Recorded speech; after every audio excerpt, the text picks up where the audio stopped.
Hello dear all, welcome to Sandhya Education Academy. I am Santosh Wag. In this video, we will see question number 1 and 2 of exercise 13.1, chapter Direct and Inverse Proportion, class 8 Mathematics. So, let's start our video. See the question number 1 of exercise 13.1, chapter Direct and Inverse Proportion, class 8 Mathematics. Question is given, following are the car parking charges near a railway station up to 4 hour rupees 60, 8 hour rupees 100, 12 hour rupees 140, 24 hours rupees 180. We have to check if the parking charges are in direct proportion to the parking time. Means these are the parking time and these are the charges. We have to find whether these are in proportion. What is the direct proportion? If x and y, these are two variables, both are said to be in direct proportion if ratio of different values of x corresponding to different values of y is always constant. If this condition is satisfied for different values of x corresponding to different values of y, then these variables x and y are said to be in direct proportion. Now here let's assume these parking charges as y and this parking hour as y and parking charges as x, and so this will be the x1, x2, x3 and x4, and the corresponding values of these parking hours are y1, y2, y3 and y4. Are you getting? Here we have considered these parking hour as y and parking charges as x. So these are the corresponding values. Means for 4 hour charge is rupees 60.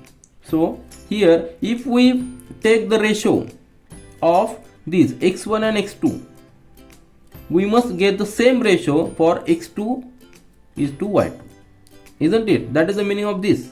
So let's start our solution by finding the ratios. So first ratio means x1 upon y1, isn't it? This is the basic condition for direct proportion. Ratio of these variables for different stages must be same. So first ratio x1 upon x2 means here parking charges are 60 for 4 hours. So here we are getting 50. What is the meaning of this 15?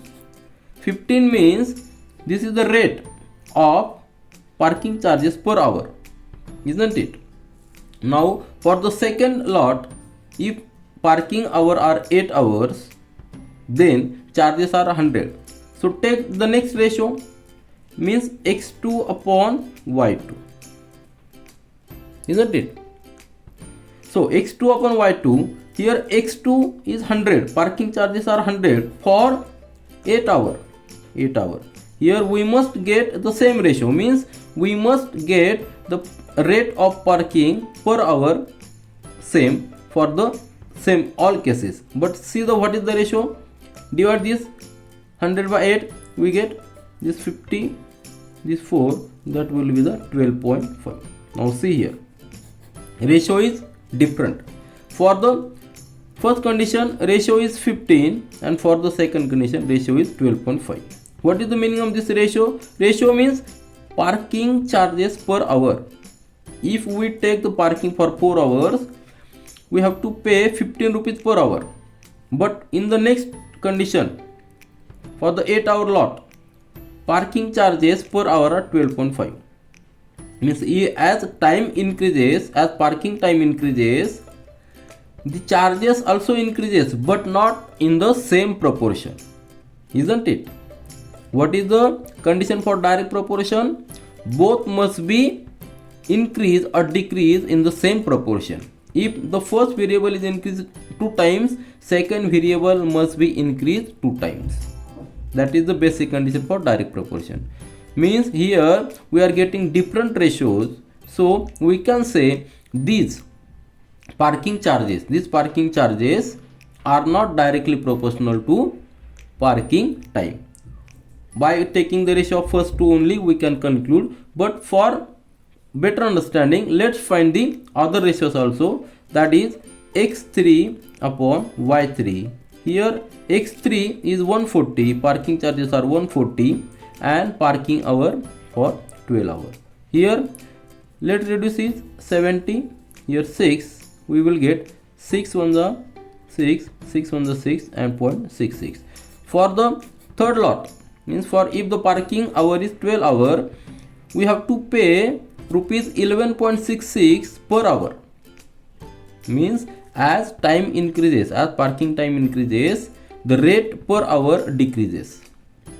So here rate is not same per hour for the all lots. And for the last one also, let's calculate the ratio x4 upon y4, that is rupees 180 parking charges for 24 hours. The ratio will be 90 is 12, 12 7 the 84 and 12 5 the 60, 7.5. See here, if we put our vehicle for 24 hours, we have to pay only rupees 7.5 per hour. But if we put our vehicle for 4 hours, we have to pay rupees 15 per hour. Means as parking time increases, rate per hour decreases. So these two are not in direct proportion. It is very clear, if we purchase more amount, we are getting some discounts. Means though rate is increased, but it is not directly increased. And for direct proportion, this ratio must be constant for all stages. So in this example, our answer is parking charges are not in direct proportional to the parking time. See the question number 2 of exercise 13.1, chapter direct and inverse proportion, class 8 mathematics. Question is given, a mixture of paint is prepared by mixing 1 part of red pigments with 8 parts of base. Means this mixture of paint, for getting a mixture of paint, there are 2 parts, 2 segments, red pigment and base. 1 part of red pigment and 8 parts of base. Both are in the mixture. In the following table, find the parts of base that need to be added.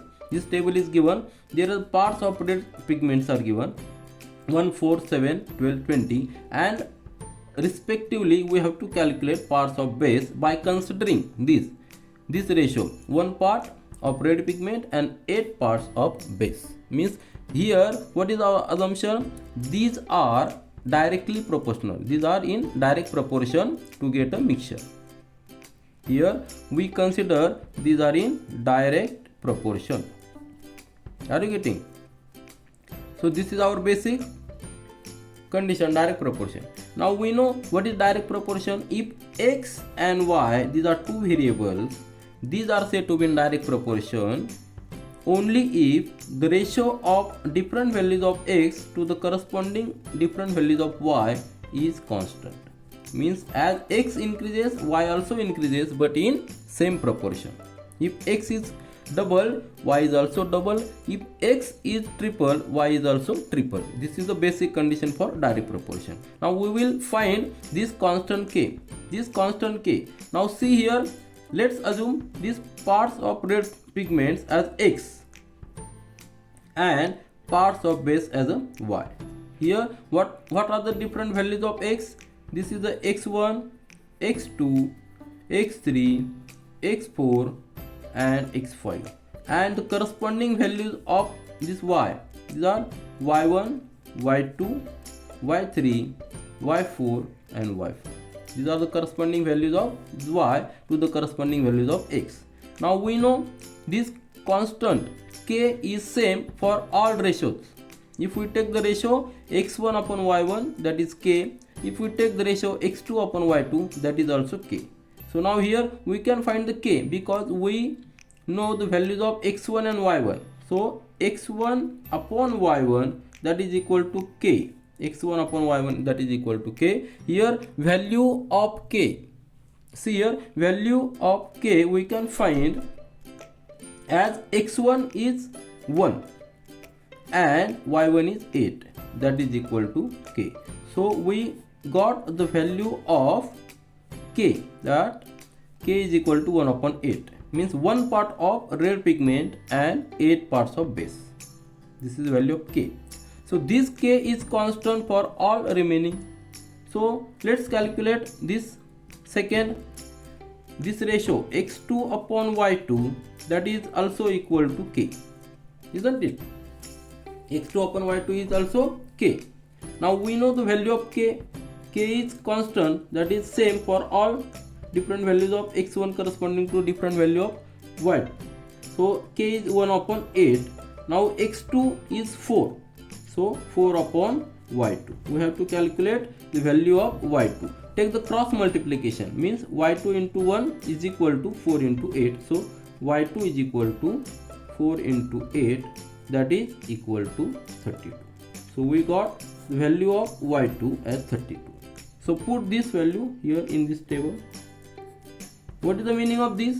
If we take the 4 parts of red pigments, we have to take 32 parts of base to get a mixture, because here 1 part of red pigment and 8 parts of base are required to get the mixture. So if we take the 4 times of this red pigments, we must take the 4 times of base. So 32 is our first answer. Now see the next one.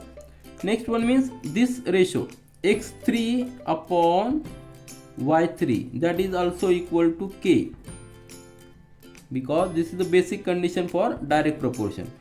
Ratio is always same. So we know the value of x3.